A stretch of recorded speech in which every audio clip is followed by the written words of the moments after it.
And of course, you're going to need to drop down and load too, because now that foot is not as stable. There's a greater demand on the foot musculature, and that's going to put greater load on the metatarsals.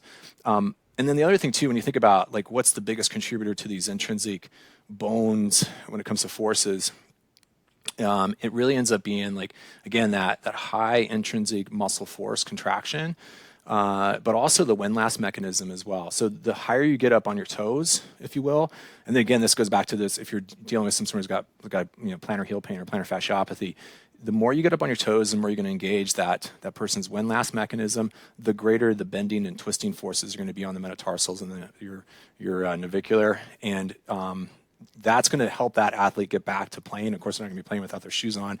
But what you kind of want is you want to have a person who has bones that are stronger than what they need when they go back to playing basketball or soccer. And so doing some heavy stuff without your shoes on matters a lot for those intrinsic bone stress injuries. For extrinsic, for tibia, I think it's really important to do the opposite. You really need to keep the shoe on, because when you're doing loading with the shoe on, that means you can lift more weight.